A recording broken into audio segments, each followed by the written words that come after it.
continuing our definition of AI, right? So black box. Now, in my opinion, it won't hurt if we make it, black box AI system. So black box AI system refers to an AI system which typically employs deep learning techniques. See, all those, quote unquote dangerous AI for which, which kind of force the Supreme Court to come up with these regulations, right? All of them are deep learning techniques whose internal processes, and so deep learning technique is, when we use artificial neural networks in AI, in that case, the techniques are called deep learning techniques. Okay. Now, artificial neural networks are inspired from the neurons in the human body, but they are only very loosely inspired. As such, they don't have much to do with it, and whose internal process and decision making logic are not transparent.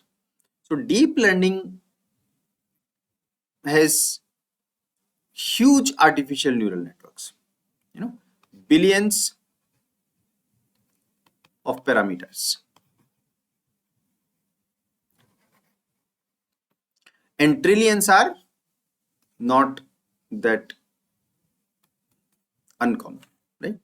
So trillions, very few, but still there are. So trillions and billions of parameters are there.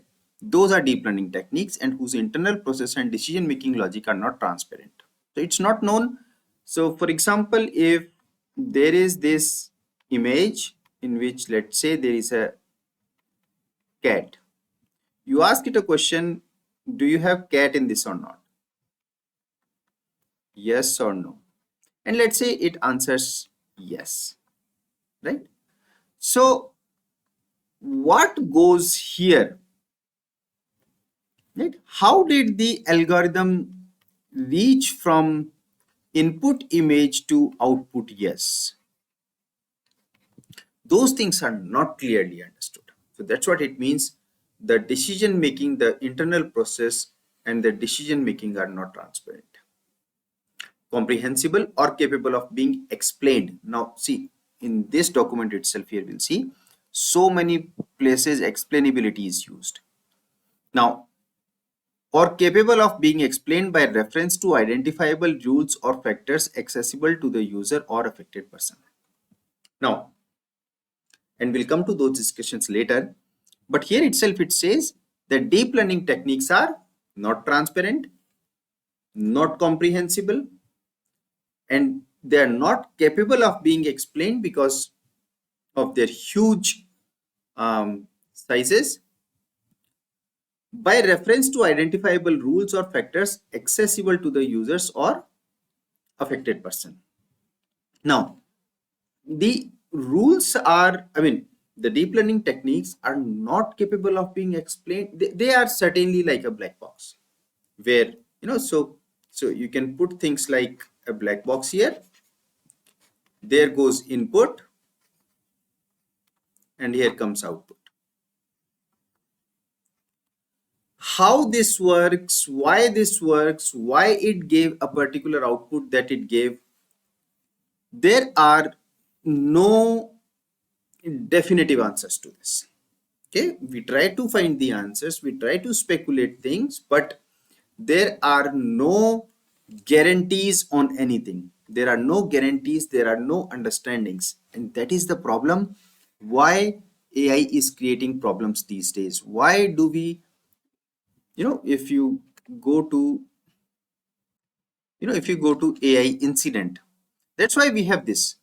We have use and operation, and with them failure, erroneous output, and malfunction as well, because we have we don't fully understand how it is generating the output it is generating.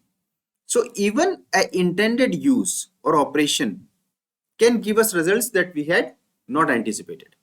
So that's not a failure of the system, but the way system is designed to behave, it might still do problems, and that's why AI incident, if you see, is defined in this way. So if it's not being capable of explained, then the question, so we will stick to the definition right now. So it's called black box AI system. In my opinion, instead of calling it black box, it should have been called black box AI system. Okay, because it refers to an AI system.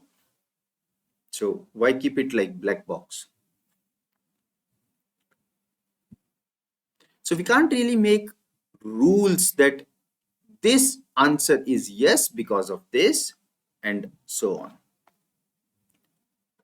Continuing our discussion, so in the controlled environment testing means a secure, controlled and isolated testing environment created to enable the development, testing or evaluation of software, applications, systems or processes for use in code processes. Now again, this has nothing to do with code processes. So systems or processes, this should have been just fine. Wherein the activities carried out within such environment do not affect, interfere or compromise the integrity, security or functioning of the primary operational system or network of any code. What this says is, if you are trying to experiment with, for example, let's say some company comes and says, we want to help codes by building an AI for automatically detecting. So let's say some company comes and says, we want to build an AI for the code for automatically detecting defects. Okay. Now, one option is to let them develop and directly implement it in the code system. Another thing is to give them such an environment where they can actually go and run their test cases. They do it inside a secured, controlled and isolated testing environment where they don't really harm anything. Created to enable the development, testing or evaluation of softwares, application system or processes, wherein the activities carried out within such environment do not affect or interfere with or compromise the integrity, security or functioning of the primary operational system or network of any code. So in isolation, in a controlled and secure environment, we are trying to develop an AI. We are not directly deploying it right now. We are not using it in any way. We are just trying to kind of develop it. And then once we are fully convinced that, okay, this works much better than the current system, then we can bring it into the code systems. So with this, I think we can stop for this video. Otherwise, this will be too long. So see you next time.